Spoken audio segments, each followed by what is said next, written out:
మనం పోయిన వారం ఏం చెప్పుకున్నాం? ఆ వచ్చిన చదవండి. 1 కొరింథీ 15:58 చివర్లే ప్రభువారి యొక్క ప్రభు కార్యాభివృద్ధి అందు ఎప్పటికిని ఆసక్తులున్నయుండుడి. అది ఎప్పటికి కూడా దేవుని యొక్క కార్యాలు అభివృద్ధి చెందే విషయంలో ఏంటంట? ఎప్పటికీ. మైక్ దగ్గర ఎప్పటికన్నమాట. మనకు అనుకూలంగా అయినప్పుడు, మన అవసరాల కొరకు కదా, మనం ఏదో ఏర్పాటు చేస్తున్నాం వీళ్ళందరూ అవసరం అని, ఈ విధమైన స్వార్థపూరితమైనటువంటి వాడు కాదు. ఎప్పటికీ ప్రభు కార్యాభివృద్ధి యందు ఏం కలిగి ఉండాలి? ఆసక్తులై ఉండాలి. ఇది దేవుని పిల్లలకి అవసరం.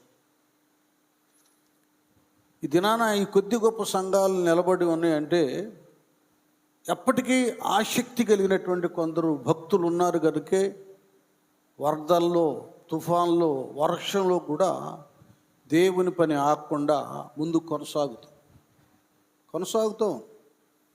మరి మధ్య బుధవారం, శనివారం ఎట్లా కురుస్తున్నాయి వర్షాలు. ఇంత వర్షం కురుస్తున్నా నిన్న శనివారం పకటి వేళ చాలామంది సహోదరులు వచ్చారు. అలాగే సాయంత్రం కూడా కొంతమంది వదిలిపెట్టకుండా ఆ విజ్ఞాపనను కూర్చొని మోకరించి ప్రార్థన చేశారు. కొన్ని సంఘాలు నిలబడుతున్నాయి అంటే అడపా కాకుండా ఎప్పటికీ దేవుని యొక్క పనులు కార్యాభివృద్ధి యందు ఆసక్తి కలిగినటువంటి భక్తులు ఉన్నారు కనుకనే సంఘాలు నిలబడుతున్నాయి. అందుకే పౌలు భక్తుడు రోమిలికి రాసిన పత్రిక 12:11 ఒక మాట చెప్తాడు. 12:11 ఆసక్తి విషయములో మాంద్యులు కాక. చూసారా? ఆసక్తి విషయంలో ఏమి కాక? మాంద్యులు కాక ఆత్మయందు తీవ్రత గలవారై. దేని యందు? ఆత్మయందు తీవ్రత గలవారై ప్రభువుని సేవించుడి. చూసారా? అంత క్లియర్గా చెప్తున్నాడు. అసలు సంగతి ఏంటంటే ఇక్కడ మనం ఆలోచిస్తే ఆసక్తి విషయంలో మాంద్యులు కాక, మందమతితనం ఉంటే, నిర్లక్ష్యతనం ఉంటే ఇంక దేవుడి పని, దేవుని మందిరం అనేటటువంటి దాని మీద వాళ్ళకు దృష్టి ఉండదు. కాక తర్వాత ఏమంటున్నానా? మైక్ దగ్గర పెట్టుకున్నాను. ఆత్మయందు తీవ్రత గలవారై ప్రభువును సేవించుడి. అది ఈ ఆత్మయందు ఎవరికైతే తీవ్రత ఉంటుందో, అందుకే అంటాడు కదా ఇదే పౌలయ్య, అరే బాబు మీరు ఆత్మను ఆర్పుకోకండి, ప్రవచించడం నిర్లక్ష్యం చేయొద్దు. కొంతమంది ఆత్మను ఆర్పేసుకుంటున్నారు.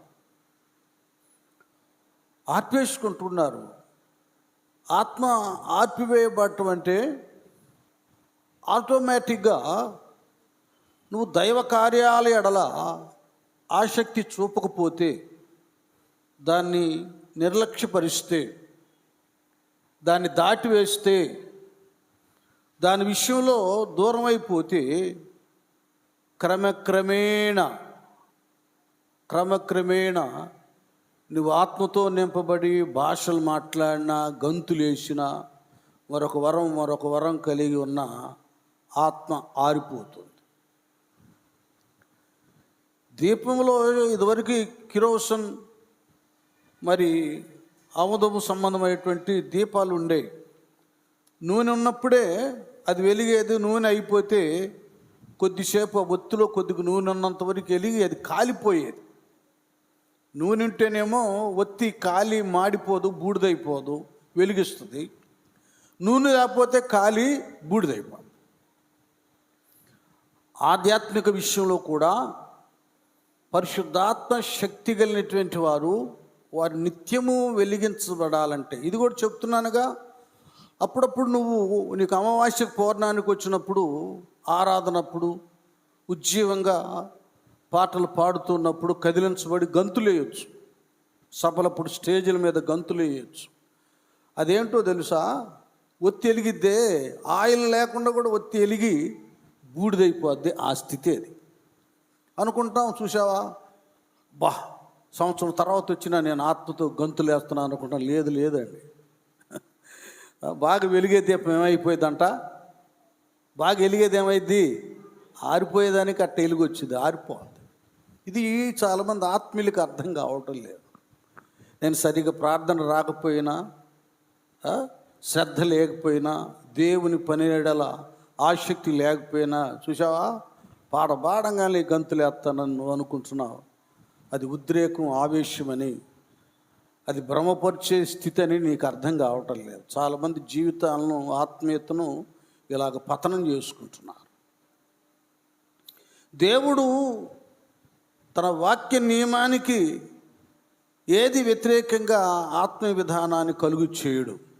అది కలిగిందంటే భ్రమపరచు ఆత్మ, ఉద్రేక ఆత్మే కానీ పరిశుద్ధాత్మ ఉద్యమం కాదు. మీకు అర్థమేంటి చెప్తున్నాను. ఆ దివిటీలో నూనె ఉంటేనే వెలుగుతుంది, చక్కగా మంచి వెలుగు వస్తుంది. అది చీకటి వెలుగు, బూడిదే, నుసి పొగొచ్చేది కాదు. అది చాలా ప్రకాశమానంగా చక్కగా ఉంటుందన్నమాట. మనకు సహవాసం సరిగా ఉంటేనే, మనలో అపోస్తుల బోధ ఉంటే, వాక్యం సరిగా ఉంటేనే, వింటేనే, సహవాసంలో నియమం ప్రకారంగా ఐక్యత కలిగి, సహోదరులు ఐక్యత కలిగి ఉంటే ఎంత మేలు, ఎంత మనోహరము. అది ఆశీర్వాదమును, శాశ్వత జీవమును అహరోను తల మీద పోయబడి, అది అభిషేక తైలం. అది లేఖనానికి వ్యతిరేకంగా ఆయన మనుషుల మధ్యలో ఆ స్థితిని కలుగు చేయడు. ఆత్మ ఆరిపోయేది ఎప్పుడంటే నీకు సహవాసం లేనప్పుడు, వాక్యం లేనప్పుడు, ఇవన్నీ లేనప్పుడు ఆత్మ నీ మధ్యకి రాదు, అభిషేకం నీ మీదకి రాదు, నూనె ఉండదు. బుద్ధి లేని కన్యకల వలె దివిటీలు ఉంటాయి కానీ దివిటీల్లో ఏముండదు, నూనె ఉండదు. ఒక సహవాసం వాక్యం ఉన్నప్పుడే అభిషేకం అనేటటువంటిది, నూనె అనేటటువంటిది మనలో ఉంటుంది. నీకు ఇష్టం వచ్చినప్పుడుగా, నీకు అనుకూలంగా ఉన్నప్పుడు, అవకాశం ఉన్నప్పుడు వస్తూ, ఏమండి నాకేదో అన్నీ ఉన్నాయి అన్నట్లు చూసుకుంటే నీ పరిస్థితి ఎలాగుంటుందంటే శాంసోను వలే ఉంటుంది. శాంసోను దేవుడు ఇశ్రాయేలీలను ఫిలిస్తీన్ల చేతిలో నుండి రక్షించటానికి ఏర్పాటు చేసుకున్నాడు. బాగుందా? ఎంతవాటికి ఏర్పాటు చేసుకున్నాడు. అతడు ఆ శత్రువుల యొక్క ఆ మెయిన్ ద్వారాన్ని తీసి ఇసిరి అవతల పడేసి 100 మందిని హతమార్చాడా. పచ్చి గాడిద దవడ ఎముకతో 100 మందిని చంపబడేశాడు. అలాగే సింహాన్ని కూడా చీల్చాడు. మహాబలుడు, సింహబలుడు శాంసోను. ఇంత ఉన్నతమైన అభిషేకం దేవుడు ఒక నియమాన్ని ఇచ్చాడు. ఆ నియమాన్ని వ్యతిరేకించి దేవుని కార్యాల ఎడల, అభివృద్ధి ఎడల ఆసక్తి చూపకుండా స్త్రీ ఎడల వ్యామోహం చూపి ఆమె ఒడిలో పడుకుని నిద్రపోయినప్పుడు ప్రతిష్ఠించబడినటువంటి అవన్నీ కూడా, వెంట్రుకలన్నీ కూడా తొలగించబడి బోడివాడైపోయాడు. మనం అందరం అర్థం చేసుకోవాలి. శాంసోను వలె దేవుని ఉన్నతమైన అభిషేక కృపావరాన్ని వ్యర్థం చేసుకుంటున్న వాళ్ళు చాలామంది ఉన్నారు. మనం ఆదాం అట్టటోడు, శాంసోన్ ఎట్టటోడు అనుకుంటున్నాం కానీ మనం అంతకంటే చాలా బలహీనులము, చాలా నిర్లక్ష్యపరులం. వాళ్ళ ప్రవర్తన చూసేలా మనకు బుద్ధి రావడం లేదు, బుద్ధి తెచ్చుకోవడం లేదు, సరిచేయబడటం లేదు. ఆయనేమో ఢిల్లీలాని మోహించాడు, మనమేమో లోకాన్ని, ఇంటి పనులు, సొంత పనులు కదా. మన కడుపే మనకి దేవుడు, ఇల్లే స్వర్గం.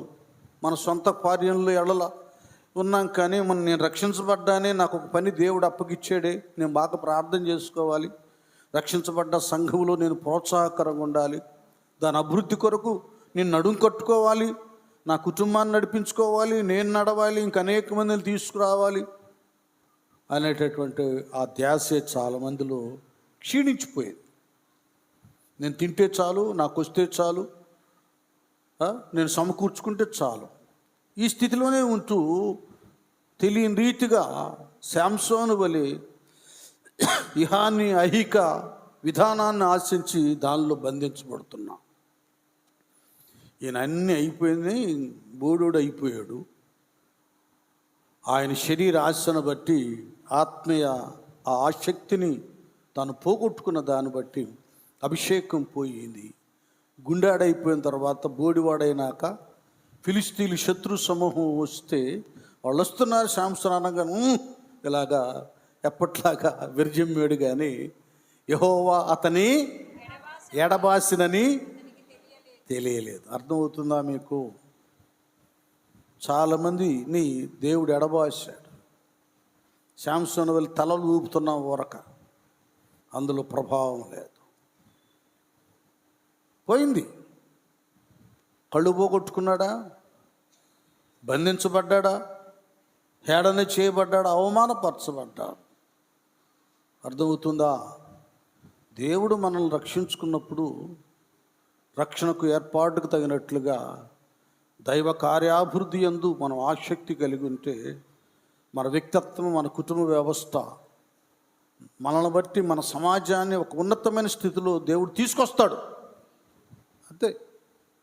ఇప్పుడు మన పరిస్థితి అలా అయిపోయింది. ఆత్మను ఆర్పుకోవద్దంటే ఇది పరిస్థితి. సహవాసం లేదు, దైవ నియమం లేదు, ఒక పద్ధతి లేదు, ఒక భయం లేదు, ఒక బద్ధత లేదు, ఒక క్రమం లేదు. వాళ్ళు ఏం చేస్తారు, మన ఇష్టం అన్నట్లుగా శాంసోను వలె తెగిస్తున్నారు. కనుకనే అభిషేకాన్ని పోగొట్టుకుంటున్నారు. ఒక ఆయన చెప్తా ఉంది, ఓ మా అబ్బాయి ఆత్మ పొందుకున్నాడు, భాషలు మాట్లాడుతున్నాడు. ఒక ఆమె వచ్చి ఏదేదో చెబుతుంది, దేవుడు ఇట్ట కనపడ్డాడు అట్ట కనపడ్డాడు అని. దేవుడు, నేను చెప్పానుగా, రోడ్లంబడి తిరిగే వాళ్ళతో ఆయన మాట్లాడితే వార్నింగ్ ఇస్తాడు, ఆ రకంగా మాట్లాడతాడు కదా. ఎన్నిసార్లు గద్దించినా ఏమవుతాడు? అదే, ఎన్నిసార్లు గద్దించినా లోబడినవాడు. నేను గద్దిస్తాడు కానీ తీయని స్వరముతో నిన్ను వీరుని చేస్తాను, విక్రమార్కుని చేస్తాను దేవుడు చెప్పడం. నీ బ్రతుకు సరి చేసుకో. యోనాతో అసలు దేవుడు కాదు, ఒక అన్యుడు మాట్లాడాడు. ఓయి నిద్రపోతా నీకేమీ సంభవించింది. ఒక అన్యుడు మాట్లాడాడు, వాడు నావికుడు. ఓయి నిద్రపోతా నీకేమీ సంభవించింది. అందరు ప్రార్థన చేస్తాడు, నువ్వేంటారు ఈ గతి అని. చాలామంది నిద్రపోతులుగా ఉండి వాళ్ళకి ఏదో ఆత్మ వస్తుంది, దేవుడు మాట్లాడని చెప్పుకుంటున్నాడు. పోయింది, ఎప్పుడూ పోయింది. ఆత్మను ఆర్పుకొనుకటి. ఇక్కడ ఒక బలి అంటాడు కదా, ఈ 12:11లో ఏంటంట?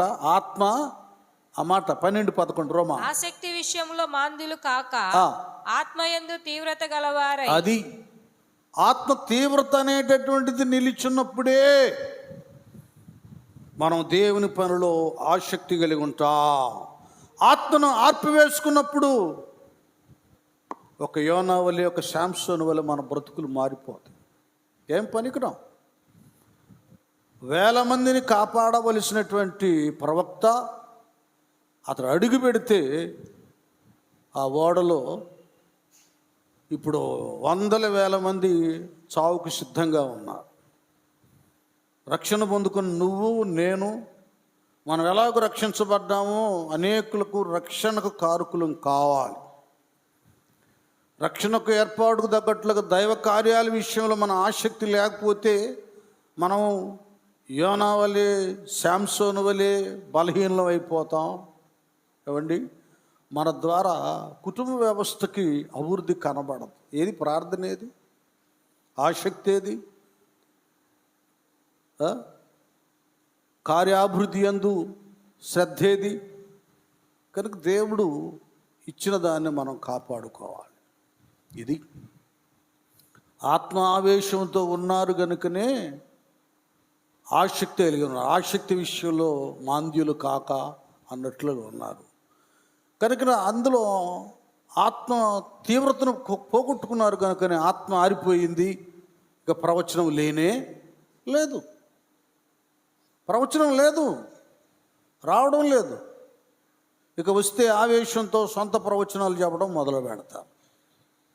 చాలా శ్రద్ధగా ఉండాలి దేవుని పిల్లలము. ఆసక్తి విషయంలో మనం ఏమాత్రము కూడా మాంద్యులము కాక ఆత్మయందు తీవ్రత గలవారై ప్రభువును సేవించుడి, నిరీక్షణ గలవారై సంతోషించుచు. ఇది ఇలాంటిది ఏర్పడుతుంది. అయితే ఇంకొక చిన్న లింక్ నేను చెప్పేసి ముందుకు వెళ్ళిపోదాం. అదేంటంటే ఇదే రోమీలకు 10వ అధ్యాయంలో మరొక మాట చెప్తున్నాడు పౌలయ్య. 10వ అధ్యాయం 1 నుంచి, సహోదరులారా, ఇది చాలా ప్రాముఖ్యమైన విషయాలు. ఆసక్తి కలిగి ఉన్నారు, ఓకే, కాదనటం లేదు. దేవుని కార్యాభివృద్ధి యందు ఆసక్తి కలిగి ఉండాలి. ఈ ఆసక్తి చూపించే విషయంలో పలు రకాలు చెప్తున్నాను. నువ్వు విస్తారంగా ప్రార్థన చేయడం, దేవా పని అభివృద్ధి జరగాలి, సంఘ సరిహద్దులు విశాలపరచబడాలి, సంఖ్య పెరగాలి. నాయన నువ్వు ఏర్పాటు చేసుకున్నటువంటి మా యొక్క పాస్టర్ గారులు సువార్థికులు ఉన్నారు. వారు ఏ ప్రాంతాలకు వెళ్ళినా అక్కడ సువార్త వినిపించిన స్థలాల్లో ఫలించాలి, అభివృద్ధిని చూడాలి, అనేక ప్రాంతాల్లో సంఘాలు కష్టపడాలి అని వ్యక్తిగతంగా ప్రార్థన చేస్తూ నిత్య ప్రార్థన. ఇందులోనే కొంతమంది 2 దినాలు 3 దినాలు ప్రతిష్ఠించుకొని అత్యాశక్తితో పరిచర్య అభివృద్ధి కొరకు ప్రార్థన చేస్తారు. ఇదొకటి. రెండవది పరిచర్య చేస్తారు. సభలు జరుగుతున్నాయి, ఆరాధన జరుగుతుంది. వీటన్నిటిలో వచ్చే వాళ్ళకి అడ్డు లేకుండా అన్నీ మంచిగా ఉండాలి, వాళ్ళకి అన్నీ సప్లై చేయాలి, వాళ్ళు కూర్చుంటాను కుర్చీలు అవన్నీ మంచిగా ఏర్పాటు చేయాలి, వాహనాలు అవన్నీ కూడా ఎవరికి అడ్డు లేకుండా మంచిగా పెట్టాలి, పరిచర్య ఓడవాలి, శుభ్రం చేయాలి. ఇదొకటి. ఇది పరిచర్య, ఉన్నతమైన పరిచర్య. ఇది సమయాలు మహాప్రవక్త అయ్యాడంటే పరిచర్య నుంచి స్టార్ట్ అయిపోయింది. ఇప్పుడు అందరు భక్తులు స్టైల్ భక్తి అన్నమాట. స్టైల్ భక్తి అంత అయిపోయిన తర్వాత కుర్చీలు ఎత్తుకుంటారు, కూర్చుంటారు. అంటే మీరు కాదు, పెద్దాళ్ళు, వేరే విధంగా భావించవద్దు. ఏమండి, పరిచర్య అది చాలా వరం, గొప్ప వరం. అది జరిగించినటువంటి వాళ్ళని మీరు చూడండి, లిస్టులో చూసుకోండి ఒకసారి. గంధంలో వాళ్ళు గొప్పోళ్ళు అయిపోయారు ఇంకంతే, సమయలు అని. ఏమండి, పరిచర్య రెండోది. మూడవది, మనం చేయలేకపోయినా వెళ్ళలేకపోయినా దేవుడు మనకిచ్చినటువంటి ధనంలో దేవుని పని కొరకు ఆర్థికంగా సహాయం చేయటం. మన కపెర్నహూములో ఉన్న శతాధిపతిలాగా, అలాగే కైసరులో ఉన్నటువంటి కొర్నేలు రాగా ధర్మకార్యాలు చేయడం, సహకరించడం దేవుని పనిలో. దేవుడి పని చూడండి, వాళ్ళకి ఎంత ఆసక్తి లేకపోతే అపోస్తుల కార్యగ్రంథం 2వ అధ్యాయం 4వ అధ్యాయంలో వాళ్ళ స్థిర ఆస్తులమ్మి తీసుకొచ్చి అపోస్తుల పాదాల దగ్గర పెడతారు. మీరు అర్థం చేసుకోండి. వారు కూడా ఇంకేముందో దొరికిందిలేని మేడ మీదలు కట్టుకొని తమ బ్యాంకులు వేసుకొని దాచుకోకుండా అది వారి అక్కర్ల కొలది పంచి పెట్టారు, సావు కొరకు ఉపయోగించారు. వాళ్ళ దగ్గర ఏమి లేవు. అందుకే పుట్టుకుంటివాడి దగ్గర ఆ శృంగారం అనే దేవాలయం దగ్గర వాడు గేట్ దగ్గర ఉంటే వాడు ఏదో ఇస్తారులేని చూస్తున్నాడు. బాబు, వెండి బంగారాలు మా యొద్ద లేవన్నాడు పేతురు గారు. అంటే ఏంటి, ఇన్ని కట్టలు వచ్చి మూటలు వచ్చి కాళ్ళ దగ్గర పడుతున్నా వాటి మీద దృష్టి ఉంచలా. దేవుని సేవ కొరకు వాటిని వాళ్ళు సద్వినియోగపరిచారు. వాటి మీద దృష్టి లేదు. ఇంకెంతమందిని సంపాదించాలి, ఇంకెన్ని సంఘాలు కష్టాలి, ఇంకే ప్రాంతాలకు వెళ్ళి సువార్త ప్రకటించాలి, ఇంకెంతమందిని స్వస్థపరచాలి, ఎంతమంది బంధకాల్లో ఉన్న వారికి విడుదల కలుగు చేయాలి ప్రభువు నామములోని. ఈ ఆరాటం, ఈ ఆవేశం, ఏమండి, ఈ ఆసక్తే కానీ రూపాయి కూడబెట్టుకొని ఇల్లు వాకిళ్ళు కట్టుకొని తిందాం తాగుదాం, వీటి మీద ఆశ లేదు, ధ్యాస లేదు. గట్టిగా చప్పట పడదాం. కొద్దిగా నాకు పాట సహాయం చేయాలి.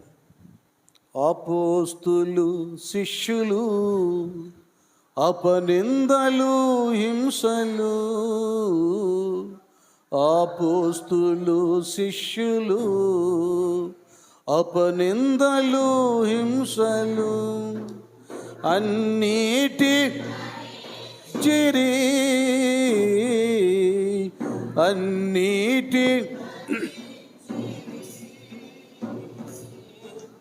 ఆత్మలను రక్షించిరి. ఏది నీ సాక్ష్యము, ఏది నీ త్యాగము, యేసు వార్తను చాటింపను ఎలా నిర్లక్ష్యము. లేచిరారము ఓ క్రైస్తవ, ఏది నీ సాక్ష్యము. కోతెంతో విస్తారము. తీయండి, పాట తీసి పాడుకోండి. కోసేడి వారెవరో, కోతెంత విస్తారము, కోసేడి వారెవరో, కొంతైనా చేయంగనో, కొంతైనా చేయంగనో, కోరిక కలిగుండుము. ఏది నీ సాక్ష్యము, ఏది నీ త్యాగము, యేసు వార్తను చాటింపను ఎలా నిర్లక్ష్యము. లేచిరారము ఓ క్రైస్తవ, ఏది నీ సాక్ష్యము. హల్లెలూయా. అది ప్రభు కార్యాభివృద్ధి యందు ఆసక్తిలో, ప్రార్థన చేయట్లో ఆసక్తి, ఏమండి, పరిచర్య చేయట్లో ఆసక్తి, దేవునికి ఇచ్చుట్లో అపోస్తుల కార్యం 2-4 అధ్యాయంలో భక్తుల వలె చరాస్తి ఆస్తులు అమ్మి సేవ కొరకు వారు ఇచ్చేశారు కదండి. మనం ఈ దినాల్లో కనీసం దశంభాగం కూడా ఇవ్వనోళ్ళు చాలామంది ఉన్నారు. అంటే మిమ్మల్ని విమర్శించడం లేదు, కానీ దైవ నియమాన్ని మీకు జ్ఞాపకం చేస్తున్నాం. మీరు వస్తే చాలు. ప్రతి సేవకుని దృష్టి ఏంటంటే, ఇంత మందిరం కట్టుకున్నాం, వాళ్ళు డబ్బులు కాదు, కానుకలు కాదు, వాళ్ళు వస్తే చాలని మాకు అది. ఎందుకంటే మమ్మల్ని ఆయన పిలుచుకున్నాడుగా. నేను మీకు చాలా పర్యాయాలు చెబుతాను. నీతిమంతుడు విశ్వాసుల మూలంగా కాదు, విశ్వాసం మూలంగా, విశ్వాసం దేవుడు పిలిచాడు, ఆయన పోషించుకుంటాడు. ఏమండి, ఎలాగుంటాయి అంటే, కొందరు విశ్వాసాలు వాళ్ళకి ఇష్టం ఉంటే ఇస్తారు, లేకపోతలేదు. ఒకదానికి ఇస్తే ఆయనకి ఇచ్చేదే ఆపేస్తారు. వాస్తవంగా మీ విశ్వాసుల మీద ఒక సేవకుడు బ్రతికేవాడైతే బ్రతకడం. చాలామంది స్టాండర్డ్ ఉండదు. ఏదో ఇంట్లో ప్రార్థన పెడితే కానుకిస్తే దశంభాగం ఎగ్గొట్టేస్తారు. ఇంకొక పని చేస్తే ఇంకొకటి ఇచ్చేస్తారు. అసలు ఇవ్వరు. వాళ్ళకి ఇష్టమైతే ఇస్తారు, లేకపోతే లేదు. మేమేమన్నా ఉద్యోగస్తులం కాదుగా ధర్నా చేయటానికి. 2 నెలల జీతాలు ఆపేరు, ఇవ్వాలి, ధర్నా చేయంగా. మేమేదో ఆయనకు చెప్పుకుంటాం. మనుషులు కాదుగా పిలిచింది. అసలు head of the department, heavenly department Jesus, ఆయన పిలుచుకున్నాడు, ఆయనే ఇస్తాడు. సింహ పిల్లలు లేమి గలవై ఆకలి కొనేవి, కానీ యెహోవాను ఆశ్రయించువారు లేక ఆయన భయభక్తులు గల వారికి ఏ మేలు కొదువై ఉండదు. కాబట్టి నియమం మేము చెబుతాం. అరే బాబు, దశంభాగం దేవుని సొమ్మయ్య. కొత్త నిబంధనలోకి వచ్చేసరికి అభివృద్ధి చెందిన కొలది దేవునికి ఇవ్వాలి అని చెబుతాం. అంతేగాని మీ లాకర్లో, మీ జేబులో డబ్బులు మేము తీసుకోంగా చెప్పడం వరకే మా పని. ఇస్తే దేవుని స్తోత్రం, ఇవ్వకపోయినా దేవునికి స్తోత్రం. ఎందుకు స్తోత్రం అంటే, ఎవరు ఇవ్వకపోయినా దేవుడు పోషిస్తున్నాడు అన్న ధీమా సేవకులకు ఉంటుంది. ఇందులో చాలా ఉన్నాయి సూత్రాలు. కొంతమంది గుండెకపోద్దు వాస్తవాలు చెబితే. ఊరకు అలా చెప్పి నేను ఆపేస్తున్నాను. ఆయనకి ఇచ్చే విషయంలో చాలామందికి అర్థం కావడం లేదు. కొంతమంది అనుకుంటారు, ఈ ఆర్థిక సహాయాన్ని అందిస్తే ఆయన అంత గొప్పడు అవుతాడు, ఇప్పుడే ఇన్ని బిల్డింగ్లు కట్టించాడు, ఇంకెంత కట్టిస్తా అంటే, ఈ బిల్డింగు మేముంటాను కాదుగా, దేవుని పిల్లలు వసించడానికి ఏర్పాటు చేశాం. అలా కొంతమంది ఉంటారు. ఒక కాలంలో అప్పుడు తాటాక మందిరం అండి, వాళ్ళకి మరి ఏందో మా ఇద్దరి మీద చిన్న చూపు చాలామందికి ఉంటుంది. వీళ్ళకి డబ్బులు ఇస్తే ఎక్కడ తినేస్తారు అనుకున్నారేమో. ఒకసారి ట్యూబ్లైట్లు కొన్నారు. అసలే తాటాక మందిరం అది. వర్షాలు అవి వస్తే మొత్తం కారిపోద్ది, ఒకసారి పడిపోద్ది కూడా. ఆ బొంగులు అవన్నీ రాలి కింద పడతాయి. కొన్నారు, 25-30 కొన్నారు, 50 బయలిపోయిన మొత్తం వర్షం వచ్చి. ఒకసారేమో కింద ఫ్లోరింగ్ వేయాలి. మరి ఏమనుకున్నారు, తీసుకొస్తే అసలు దేనికి పనికి రాలి ఆ బాండలు వెళ్ళిపోయింది. కొంతమంది దైవ సేవకులు నమ్మరు. వాళ్ళు తినేస్తారేమో, వాళ్ళు కట్టేసుకుంటారేమో, గొప్పోళ్ళు అయిపోతారేమో కాదంటే, నేను ఈ సంగతి ఎందుకు చెప్తున్నారంటే, మీరందరి వలె అలాగా నన్ను మీరు అర్థం చేసుకోరు అనుకుంటున్నాను. చేసుకోవద్దు అలాంటి మనసు ఉంటే. ఈ దినాన ఈ స్థితి, ఈ ఉన్నతమైన ఇవన్నీ కట్టడానికి కారణం మీరు ఇచ్చినేని నేను దిగమింగేస్తే తాటాక మందిరమే మీకు కనపడేది. మీ అందరికంటే నాకు ఎక్కువ భయం ఉంటుంది చందా విషయంలో.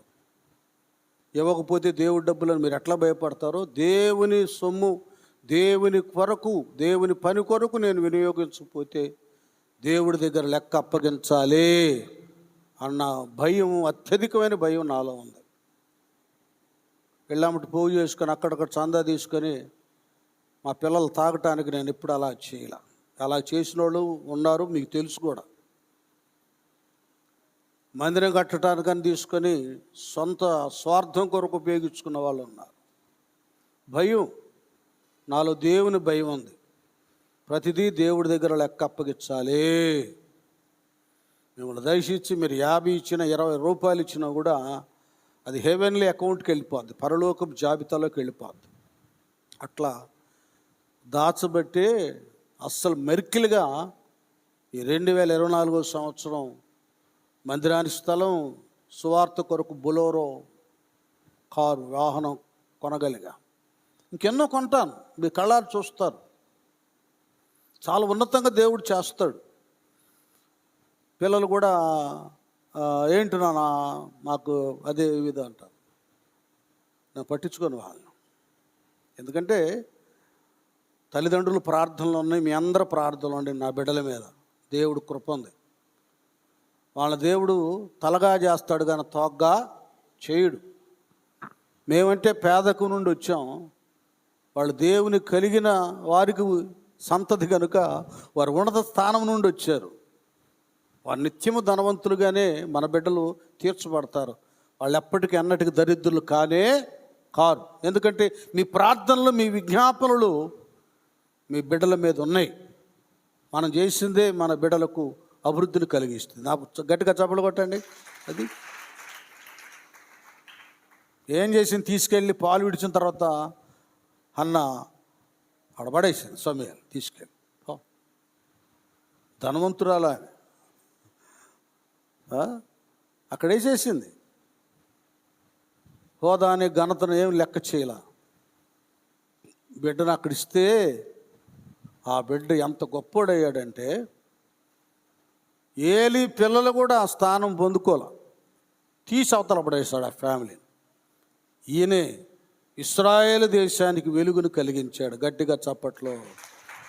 నేను చెబుతున్నా, మీ పిల్లల విషయం మీరు ఏమి నిరుత్సాహపడవద్దు. యథాప్రకారం సండే క్లాస్కి పంపించేసేయండి. యవనస్తులు కూటానికి పంపించేయండి. వాళ్ళు ఎంత గొప్పోళ్ళు అవుతారో మీరు చూస్తారు.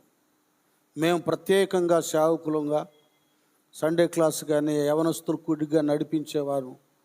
ప్రత్యేకంగా ఆ సండే క్లాస్ బిడ్డల కొరకు, యవన బిడ్డల కొరకు ప్రతి వేకునే నేను దేవుడి దగ్గర విజ్ఞాపన చేస్తాను.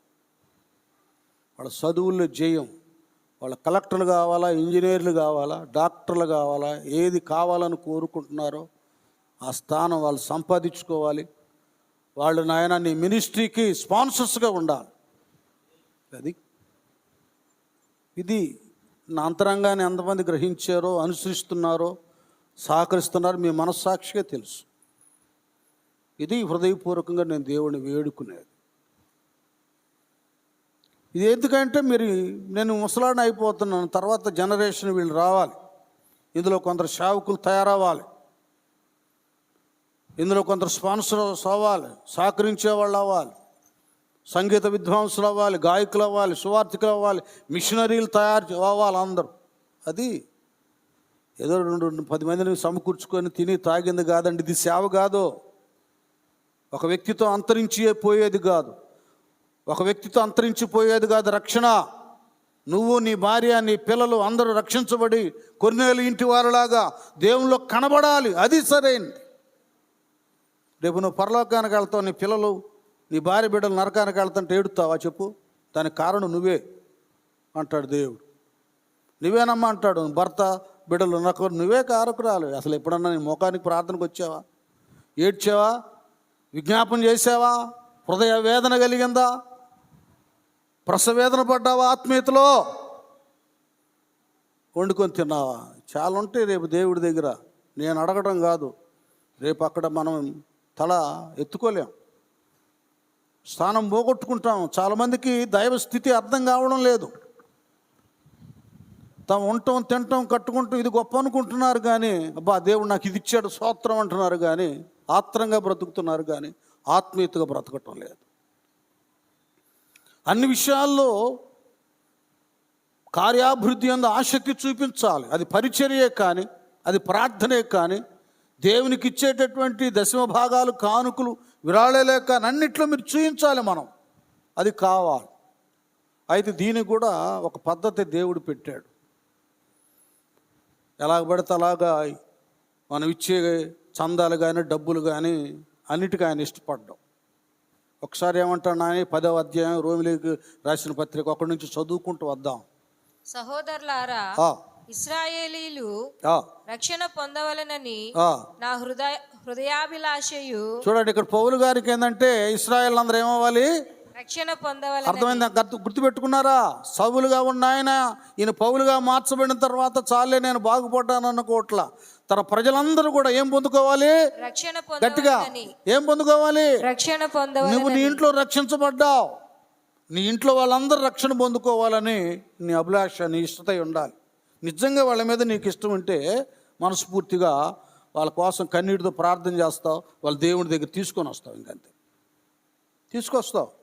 నువ్వు తినటం, త్రాగటం, వండుకుంటాం చూస్తున్నావు కానీ తర్వాత జీవితం ఒకటి ఉంది, నరకమో పరలోకమో. నేను నా ఇంటి వారు యెహోవాను సేవించి స్వర్గానికి వెళ్ళాలి అనేటటువంటి థీరీ చాలా మందిలో రావడం లేదు. ఈయన చూడ అంటున్నాడు, ఇశ్రాయేలులందరూ ఏం పొందాలంట? రక్షణ పొందవలెనని నా హృదయాభిలాషయు. అది నా హృదయాభిలాషు. వారి విషయమై నేను దేవునికి చేయు ప్రార్థనయునై ఉన్నవి. అది వారి విషయం ఏం చేస్తున్నాడంట? దేవుడికి ప్రార్థన చేస్తున్నాడు. నెక్స్ట్, వారు దేవుని యందు ఆసక్తి గలవారని వారిని గూర్చి సాక్ష్యం ఇచ్చుచున్నాను. అది ఒక చక్కటి మాట అన్నాడు. వాస్తవంగా వాళ్ళు మతాన్ని బట్టి, ఆచారాన్ని బట్టి దేవుని యందు ఏం కలిగి ఉన్నారు నాన్న? గట్టిగా ఆసక్తి కలిగి ఉన్నారని నీకు తెలుసు, ఎరిగి ఉన్నాడు. ఈ ఆసక్తి ఎలాగా? కొన్ని డెనామినేషన్స్ ఉంటాయి. మా సంఘం, మా సంస్థ గొప్పగా ఉండాలి, బాగుండాలి, మేము చాలామందిని రావాలి, అది చేయాలి, ఇది చేయాలి, భోజనాలు చేయాలి, ఆ గొప్పగా చేయాలి, ఈ గొప్పగా చేయాలని కేవలం మతపరమైన, ఆచారపరమైనటువంటి ఆసక్తి అన్నమాట వీళ్ళకి. అంటూ ఆయన ధైర్యవంతుడు కదా, ఎవరికి భయపడ్డు. ఇప్పుడు చూడండి ఏమన్నాడు, అయినను వారి ఆసక్తి జ్ఞానానుసారమైనది కాదు. అది అర్థమవుతుందా? వారి ఆసక్తి ఎలాంటిది కదంట? జ్ఞానానుసారమైనది కాదు. ఆసక్తి అనేది ఉండాలి దేవుని పిల్లలకు. ఆసక్తి జ్ఞానానుసారమైనదై ఉండాలి. జ్ఞానానుసారమైందంటే జ్ఞానం అనేది, దైవ జ్ఞానం అనేది ఎలాగ ప్రాప్తిస్తుందంటాడు జ్ఞాని సొలొమోను. యెహోవాయందు భయభక్తులు కలిగి ఉంటే అదండి. ఈ బ్యాచ్ అంతా ఎలాంటి బ్యాచ్ అంటే ఇశ్రాయేలీలు భయభక్తులు లేని ఆసక్తి, దేవుని యందు భయభక్తులు లేని ఆసక్తి. భయభక్తులు కలిగిన వాడు విరాళమే ఇస్తాడు అనుకోండి, తన కష్టార్జితంలో తీసిస్తాడు. లంచాలు తీసుకున్నాయి, ఇతరుల దగ్గర దోచుకున్నాయి, వడ్డీ వ్యాపారంలో సమకూర్చుకున్నాయి, అక్రమం అన్యాయమైనటువంటి సమకూర్చుకున్న ధనాన్ని దేవుడి దగ్గర వేయకూడదు. దానికి వెల లేదు. వెల లేని దానికి ఏమి లేదండి, విలువ లేదు. చాలామంది ఉండేవాళ్ళు ఆ డిపార్ట్మెంట్, ఈ డిపార్ట్మెంట్లో వాళ్ళు వద్దన్నా కూడా ఫార్మాలిటీ అంట వాళ్ళ చేతికి వస్తాయి. అలాంటి ధనం కూడా, కానుకలు కూడా, దశమ భాగాలు కూడా దేవునికి అంగీకారంగా ఉండవు. ఇతరులను పీల్చి పిప్పి చేసి రక్తం పీల్చుకొని రూపాయికి రూపాయి సమకూర్చి తీసుకెళ్ళి దేవుడికి ఇస్తే ఇష్టపడతాడా? ఇష్టపడ్డో. అలాంటివి జ్ఞానానుసారమైన ఆసక్తి కాదు, అది దుర్మార్గమైన ఆసక్తి. దానికనో దారిదోపులు చేసి ధనవంతులను కొల్లగొట్టి తీసుకెళ్ళి పేదలకు వేస్తారు. కొంతమంది బ్లాక్ మనీ తీసుకెళ్ళి ఉండిలో వేస్తారు. అవన్నీ కూడా ఆశీర్వాదకరమైనవి కావు, అవి దేవునికి అంగీకారం కావు. నువ్వు ఉదయం వెళ్ళి సాయంత్రం దాకా ఆ టాపీ పనిలో ఆ ఇసుక బొచ్చులు మోస్తావో, ఇంకెంత కష్టపడతావో, ఏ కూలి నాలి చేస్తావో, అవి ఉన్నాయే 400, 500. అందులో నుంచి వచ్చేటటువంటి 500 వచ్చి 50 రూపాయలు ఆ కష్టాజితాన్ని నిశ్చయముగా నీవు నీ చేతుల కష్టాజితాన్ని అనుభవిస్తావు. నీవు ధన్యుడువు, నీకు మేలు కలుగును. నీలోగటి నీ భార్య ఫలించడి ద్రాక్షవల్లి వలె ఉంటుంది. నీ భోజనపు బలచుట నీ పిల్లలు. ఇప్పుడు గట్టిగా చప్పట్లు కొట్టండి. ఇది అక్కరంగా సంపాదించిన వాటికి దేవుడికి ఇష్టం లేదు. మన ఆసక్తి ఎలాంటిదై ఉండాలి? అది దేవుడి యందు భయభక్తులు కలిగినట్టుమే జ్ఞానానికి మూలం. అలాంటిదై ఉండాలి. కొంతమంది పరిచర్య చేస్తారు, చూడాలని చేస్తారు, ఏదోలే బాగాదిలు అన్నట్టు చేస్తారు. కొందరు కొన్ని ఘనమైనవి ఎన్నుకుంటారు చేయటానికి, ఏది క్లాస్గా ఉండే, గొప్పగా ఉండే. కొన్ని కష్టతరమైనవి నడుమంచేయి తలంచేయి చేయరు వాళ్ళు. ఇట్లా రకరకాలుగా ఉంటాయండి. ఇవన్నీ సరిగా మీకు చెప్తే మీ మైండ్ పోద్ది అన్నమాట. దేవుడికి ఇవ్వటం, దేవుని దగ్గర పరిచర్య చేయటం అనేటటువంటిది ఏదో చేస్తున్నాను గొప్పోడని మనం అనుకుంటే కాదు. అది లేఖనానుసారమైన వాక్య నియమములు ఉంటేనే మనకు ఆశీర్వాదం. లేకపోతే ఏమాత్రం కూడా ఆశీర్వాదం ఉండదు. మన కష్టార్జితంలోదే మనం కానుక కానీ, విరాళం కానీ, సభలకు కానీ, మందిరానికి కానీ ఇస్తే, ఆసక్తి చూపితే అది ఆశీర్వాదం. కానీ లోకుల సొమ్ము ఎత్తేసి లంచాలు తీసుకొని ఇస్తే అది దీవెనకరంగా ఉండదు. మన సమయం కూడా ఏమండి, అది సరైన రీతిగా సద్వినియోగపరచాలి. అంతేగాని ఒకరికి వస్తానని చెప్పి, చేస్తానని చెప్పి నువ్వు ఆ రోజు అక్కడికి వెళితేనే నీ ద్వారా మేలు కలిగిద్ది అయితే, అదేదో భక్తురాలాగా మందిరానికి వస్తే అది సరైనది కాదు. కొన్ని ఉన్నాయి. ఆ నియమాలన్నీ అడ్డులు అభ్యంతరాలు లేకుండా దైవ పద్ధతి ప్రకారం జరిగించినప్పుడు నీ పరిచర్య కానీ, నీ ధనం కానీ, నీ సమయం కానీ అది దేవునికి నువ్వు ఆసక్తితో సద్వినియోగపరిచినప్పుడు దాని మూలంగా దేవుడు 30 దంతలు, 60 దంతలు, 100 దేవుడు నిన్ను దీవింపజేస్తాడు. గట్టిగా చప్పట్లు కొడదాం. దేవునికి స్తోత్రాలు. ఈయన ఇలాగ చాలా ఉన్నాయి. ఆసక్తి ఉందంట, కానీ అది ఎలాంటిదంట? జ్ఞానానుసారమైంది కాదు. ఎందుకు జ్ఞానానుసారమైంది కాదంటే ఇంకొక చిన్న లింక్ చెబుతాడు. కింద ఏమంటాడు నాన్న? ఏలయనగా వారు దేవుని నీతిని ఎరుగక. చూడండి, వాళ్ళు ఏం ఎరుగక? దేవుని నీతిని ఎరుగక. ఇది కావాలి, అర్థమవుతుందా? చాలా ఉండే పద్ధతులు డీప్గా వెళ్ళిపోతే. దేవుని పనులో అత్యాసక్తి చూపడం అంటే ఏంటంటే మొదటిది ఏంటంటే దైవ నీతి ప్రకారం చేయాలి. వీళ్ళు ఎలాగున్నారు? ఇశ్రాయేలు ప్రజలు దేవుని నీతిని ఎరుగక తమ స్వనీతిని స్థాపింప పూనుకొనుచు దేవుని నీతికి లోబడలేదు. దేవుని నీతికి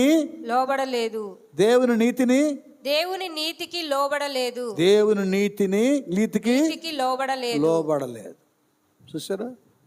చేస్తారు, ప్రార్థనలు చేస్తారు, ప్రసంగాలు చేస్తారు, సభలు పెట్టిస్తారు, సమావేశాలు ఏర్పాటు చేస్తారు. ఇదంతా ఏంటి? తమ స్వనీతిని ఆధారం చేసుకొని. జ్ఞానానుసారమైన దేవుని భయభక్తులతో కాదు. ఇశ్రాయేలు కూడా అదే చేస్తున్నారు. పరిసయ్యుడు కూడా అదే చేస్తున్నాడు. నేను జారుణ్ణి, చోరుణ్ణి కదా, లేకపోతే హంతకుడిని, అలాంటోడిని, ఇలాంటోడిని కాదు.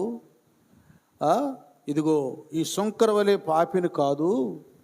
నేను వారానికి 2 సార్లు ఉపవాసం ఉంటున్నాను కదా, పుదీనాలో జీలకర్రలో నా కష్టాజితంలో ఏమిస్తున్నాడంట? 10వ వంతు చెల్లించుచున్నానని 10వ వంతు చెల్లించుచున్నానని తనలో తాను ప్రార్థించుచుండెను. అది అర్థమవుతుందా? ఇది దైవ చిత్తానుసారమైన దేవునికి అనుకూలమైన ప్రార్థన కాదు. దేవుడు ఏమన్నాడు? తన్ను తాను చెప్పండి, తన్ను తాను తగ్గించుకున్నవాడు హెచ్చించబడును. అది దేవుని పని ఎడల ఆసక్తి చూపువారు దైవ నియమాన్ని పాటించుటలో, పరిచర్యలో కానీ లేక తమ భక్తిని ప్రదర్శించే విషయంలో కానీ డాంబికంతో, హెచ్చింపుతో పరిచయుడు వలే మనం కనపడకూడదు. అబ్బో అన్నీ మా ఇదివరట్లా కాదు, నేను ఏమనుకుంటున్నారు ఇప్పుడు అన్నీ మారిపోయి అని మనం చెప్తాం కాదు, జనాలు మనల్ని గురించి చెప్పాలి. సౌలుగా ఉన్నప్పుడు చూశారు, పౌలైనప్పుడు చూశారు. చూసి ఏమంటారు నాన్న? గలతీ 1:3 అసలు ఆ మాట చూడండి. మునుపు మనలను హింస పెట్టిన వాడు తాను పూర్వమందు పాడు చేయుచు వచ్చిన మతమును ప్రకటించుచున్నాడన్న సంగతి మాత్రమే విని వారు నన్ను బట్టి దేవుణ్ణి మహిమపరిచిరి. ఇప్పుడు గట్టిగా చప్పట్లు కొట్టండి. అది అబ్బే అప్పటికి ఇప్పుడు ఏం తేడా లేదు. ఓవరకు బాప్తిస్మం తీసుకున్నారు కానీ అప్పుడు ఉండట్టే ఉండాలి, ఏం లేదు ఆడ. కాకపోతే ఏంటంటే ఇదివరకు సిగరెట్లు తాగే వ్యక్తి ఇప్పుడు మానేశాడు. ఇప్పుడు ఇదివరకు తిట్టే అమ్మాయి ఇప్పుడు తిట్టట్లేదు, కానీ మనసు మాత్రం ఏం మారలా అని చెప్పుకోకూడదు. అబ్బో అన్నీ మారిపోయినాయండి, అంత లెక్కంతా వేరే అయిపోయి. అది ఏమండి, నువ్వు ఎక్కడో ఒక డిపార్ట్మెంట్లో పనిచేస్తావు, అక్కడున్న బండలో, సరుకులో, ఇటుకలో, ఇసుకో తీసుకొచ్చి మందిరానికి ఇస్తే దేవుడు బేష్ అని మెచ్చుకుంటాడు. ఎవడికి గాలి అక్రమ సంపాదన? ఒక ఆఫీసరు, వినండి కొన్ని అనుభవాలు వినండి. ఒక ఆఫీసర్ రక్షించబడ్డాడు. రిటైర్డ్ అయిపోయాడు ఆల్రెడీ. రక్షించబడిన తర్వాత వాక్య క్రమాన్ని తెలుసుకున్నాడు. జక్కేను గురించి మాట్లాడిన ఆ మాటలో సన్నివేశాలు చూశాడు. జక్కయ్యని ఒక ధనవంతుడైనటువంటి యూదుడు, యవనస్తుడు, నిత్య జీవానికి వారసుని అవ్వటం నేనేం చేయాలని ప్రభువుని అడిగాడు. సద్బోధకుడా, సత్పురుషుడు అని సంబోధించి అడిగితే, సద్బోధకుడు, సద్పురుషుడు దేవుడు తప్ప ఎవరు లేరు, నువ్వు నన్ను బలి గ్రహించేవే, దేవుని కుమారుడు అని అనుకున్నారేమో. అయితే మరి నీకు 10 ఆజ్ఞలు అన్నీ తెలుసు అంటే, ఇది బాల్యం నుండే నాకు తెలిసాయి అంటే, అయితే నీకు ఒకటి పొదువై ఉంది, నీ ఆస్తి నమ్మి పేదలకి పంచి నీవు నన్ను, అది వాడు అసలే డబ్బు పిచ్చోడు. ధనాపేక్ష సమస్తమైన కీడులకు మూలం. డబ్బు అనేది ఉందే భక్తుడిని కూడా నాశనం చేస్తాం. అంతే. ఇప్పుడు ఇస్కారియోతు యూదా భక్తులు ఎంత ఎదగాలి? మిగతా 11 మందిలాగా కదా, అందరిలాగా ఎదగాలి కదా. ఇతడు అననయ, వీళ్ళున్నారు, అన్న, కయ్యప్ప బృందం ఉన్నారే, శాస్త్రులు, పరిషత్తులు లింక్ పెట్టుకున్నారు. వాళ్ళు డబ్బు వేరేసారు. నువ్వు గురువుని పట్టిస్తే ఎక్కడున్నాడు చెప్తే నీకు ఎన్ని నాణ్యాలు చెప్పండి గట్టిగా? 30 ఏ నాణ్యాలు? బంగారమా? వెండి నాణ్యాలు. అది 30 వెండి నాణ్యాలు. అక్కడ పడిపోయాడు. భక్తులు కూడా డబ్బుల దగ్గర పడిపోతారు. దేవుడికి నేను అన్నీ అమ్మి దేవుడికి ఇస్తానని అననయ, సపేరాలు కూడా డబ్బులకు పడిపోయారు.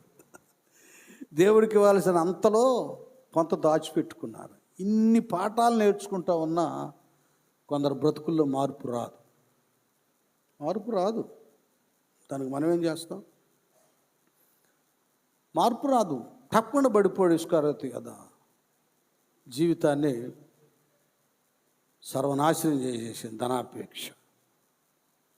ఈయన రక్షించబడిన తర్వాత ఆఫీసర్ ఎన్ని తెలుసుకొని ఆయన డైరీలు అన్నీ రాసుకున్నాడుగా. బిల్డింగ్ కట్టించినప్పుడు ఎంత అయింది, ఎవరెవరు ఏమి ఇచ్చారు, ఎవరెవరి దగ్గర ఉచితంగా తీసుకున్నాడో, ఇసుక కానీ, ఇటుక కానీ, గ్రానైట్ కానీ, ఎవ్వి కానీ మొత్తం ఎంత డబ్బులైందో మొత్తం పంపించేశాడు.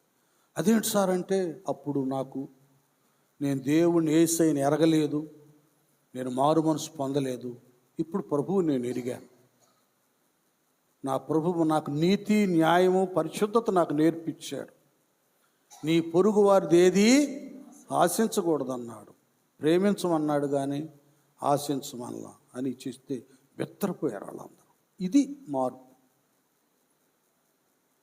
దొంగతనం చేసిన మన ఇంట్లో వస్తువులు కానీ డబ్బులు కానీ ఏం కానీ బాప్తీసం అయితే పొందుతాం, కానీ వాళ్ళకి తీసుకెళ్ళి వాళ్ళకి ఇవ్వం.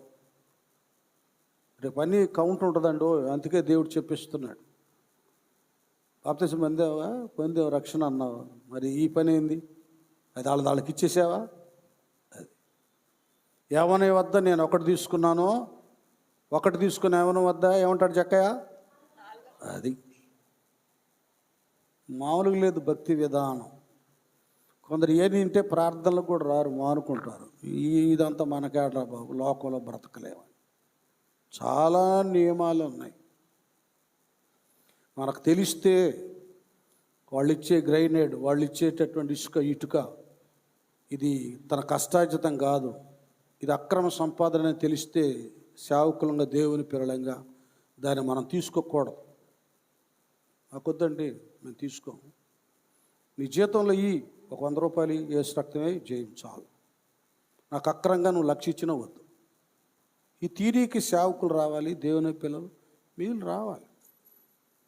మీరు ఆసక్తి ఉంది కానీ అది ఎలాంటిది కాదు, జ్ఞానానుసారమైనది కాదు. ఇది జ్ఞానానుసారమైందంటే భయభక్తులు గలది. పరిశుద్ధుడైన దేవుని మందిరానికి ఇస్తున్నాం, దేవుని సేవకి ఇస్తున్నాం. నేను చెమటోర్చి కష్టపడినటువంటి దాంట్లోనే ఇస్తా, అప్పుడు దేవుడు నా కష్టాజితాన్ని దీవిస్తాడన్నట్లుగా ఉండాలి. కానీ లోకస్తులు కానీ ధనవంతులను దోచుకొని పేదవాళ్ళకి పెట్టినట్టు అది వంట పట్టదు. కొన్ని రోజులకైనా అది వాళ్ళకి నష్టాన్ని కలిగిస్తుంది. పోలీసు వాళ్ళు వాళ్ళ మీద పడి ఎవడరా మీకు ఇచ్చిందని వాళ్ళు కొట్టి చెరసాల వేస్తారు. ప్రతిదీ ఒక నియమంలో పోతేనే అది రూపాయైన ఆశీర్వాదకరంగా ఉంటుంది. కానీ అక్రంగా అన్యాయంగా సమకూర్చబడింది అది లక్షలైన తర్వాత దాని ద్వారా చాలా నష్టం కలుగుతుంది. నేను ముగిస్తున్నాను, చాలా ఉంది కానీ టైం లేదు. ఒక వాస్తవ సంగతి చెప్పి నేను ముగిస్తా. తర్వాత దీని గురించి వచ్చే ఆదివారం కంటిన్యూషన్ చేద్దాం. ఏవేలు గారని పాస్టర్ గారు ఉండేవాడు సాయిబాబా కాలనీలో. ఇప్పుడు లేరు ఆయన, ప్రభు పిలుచుకున్నాడు, వెళ్ళిపోయారు. ఆయన చెప్తాడు, వాళ్ళ జాతిలో వాళ్ళంతా దొంగలు అనమాట. స్టువర్ట్పురం వాళ్ళతో కూడా వాళ్ళ కనెక్షన్ ఉంది. విషపు మనిషి సర్పదాస్ అని ఉన్నాడు, మనం పిలిచాం క్రిస్దాస్ అని. వీళ్ళందరూ కూడా దొంగలు అనమాట. వీడిని చిన్నప్పటి నుంచి విషం పెట్టి సర్పదాస్కి కొద్దిగా విషం మనిషిని చేశారు. వాడు ఎవరు నన్ను గిచ్చినా గిలినా వాడు చస్తాడు. వీళ్ళు ఏం చేసేవాళ్ళంటే వాడిని బయట కాపలా పెట్టేవాళ్ళు. ఒక ఇంట్లో దొంగతనం చేస్తారు, ఎవడన్నా వస్తే వీడు గిచ్చేసేవాడు, వాడు చచ్చేవాడు, వీళ్ళు దోచుకొని వచ్చేవాడు. అదనమాట, అలాగుండేది అని చెప్పాడు ఏవేలు గారు. స్టువర్ట్పురంలో ఆ ప్రదేశాల్లో వాళ్ళు దొంగిలించి మంచి మంచి బిల్డింగులు కట్టుకొని ఆ వెండి బంగారాలు డబ్బు అంతా లోపల పెట్టుకుంటే కొంతకాలానికి సిబిఐ వాళ్ళు పోలీస్ డిపార్ట్మెంట్ వచ్చి మొత్తాన్ని కొల్లగొట్టి వాళ్ళు ఏమేమి దోచుకున్నారో చిన్న కచ్చితో సహా మొత్తాన్ని తీసుకుని వెళ్ళిపోయారు. వాళ్ళు చివరికి ఒక ముసలితనం వచ్చేసరికి దొంగతనం చేయలేరుగా. ఆ తెలివి, ఆ శక్తి, తెలివిండా ఆ చురుకుదనం, ఆ బలం ఉండదుగా. మొత్తం దోచుకుని వెళ్తే ముసలోళ్ళు అయిన తర్వాత రోడ్ల మీద, గుడుల దగ్గర, హోటల్ దగ్గర అడుక్కునే గది పట్టిందంట. అయ్యగారు, అన్యాయంగా సంపాదించింది ఎప్పటికైనా అది మనకు నష్టాన్ని, నాశనాన్ని తెచ్చిద్ది, కానీ అది మంచిది అదయ్యా. కష్టపడి మనం సంపాదించుకుంటే ఆ రూపాయి రేపు పెన్షన్ వచ్చినా లేకపోతే ఇంకేమైనా వచ్చినా ఆ రూపాయి మనకు హాయిగా మనం తిని తృప్తి పడతాం. కానీ ఈ దొంగతనం దోచుకుంటాం అనేది నీచమైందయ్యా, ఇప్పటికైనా అది అపాయం. అంతే. ఎంతమందిని మనం చూస్తున్నాం, సిబిఐ వాళ్ళు పట్టుకొని ఆ డిపార్ట్మెంట్, ఈ డిపార్ట్మెంట్ చెందినవాడు ఇన్ని కోట్లు ఉండి మంచం కింద పెట్టాడు, బాత్రూంలో పెట్టాడు, వాడు పట్టుపడ్డాడని ఎన్ని చూసామండి మనం, చూడట్లేదా?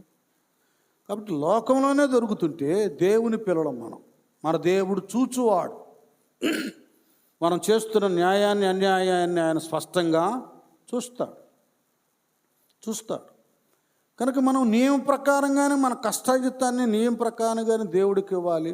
అన్యాయం అక్రపు సొమ్ము మనం ఇవ్వటం కాదు. కొంతమంది ఏం చేస్తారంటే అప్పులు చేసి తీర్చరు, మధ్యలో ఉంటే వాడిని ఇరికిస్తారు, వాడిని బాధ పెడతారు. ఇవన్నీ చేస్తానే భక్తుల్లాగా ప్రార్థనలు బైబిల్ పట్టుకొని వైట్ డ్రెస్ వేసుకొని తిరుగుతారు. ఇది ఎక్కడ న్యాయం మీరు చెప్పండి? ఇలాగ వేషధారులాగా మనం ఉండకూడదు. దేవుని పని ఎడల ఆసక్తి చూపుతున్న మనము నియమంలోనే మన బ్రతుకును ముందు కొనసాగించాలి. మన కష్టము, మన కన్నీరు, మన చెమటోర్పు, వీటిలో మనం ఇచ్చిందే మన పిల్లలకు ఆశీర్వాదకరంగా ఉంటుంది. ఇప్పుడు ఒకవేళ నువ్వు దీన స్థితిలో ఏమి లేని స్థితిలో ఉన్నా కదా, మీ ఆహారము నీళ్ల మీద వేయము, అది తిరిగి నీ వద్దకు వస్తుంది. నువ్వు ఇచ్చే ప్రతిదీ కూడా కష్టాజితం ఎలాంటిదంటే తాలు విత్తనం కాదు, అది గట్టి విత్తనం, అది పంట విత్తనం. ఆ విత్తనాన్ని భూమిలో వేస్తే అది మామిడి విత్తనం అయితే ఒక చెట్టు అయి ఎన్నో సీజన్కి 100 ఫలాలు ఎలాగిస్తుందో, నువ్వు నియమములో కష్టపడి కష్టాజితంలో దేవుడికి ఇచ్చింది నువ్వు విత్తుతున్నావు, అది చెట్టు అయి ఎంతై నీకు, నీ పిల్లలకు, నీ పిల్లల పిల్లలకు, నీ పిల్లల పిల్లలను నువ్వు చూశాను. యెహోవా యందు భయభక్తులు గలవారు ఇలాగునా, అది ఇలాంటి ఆశీర్వాదం వస్తుంది. కనుక మన ఆసక్తి దేవుని పనులు చేస్తున్నావు, అది ఎలాంటిదై ఉండాలి చెప్పండి? జ్ఞానానుసారమైనది అయినప్పుడు అన్ని విధాలుగా అభివృద్ధిని దేవుడు మనకు కలుగు చేస్తాడు. కనుక అలాంటి జ్ఞానానుసారమైన ఆసక్తిని దేవుడు మనందరికి అనుగ్రహించి తన సన్నిధిలో వర్ధిల్లింపచేయును గాక.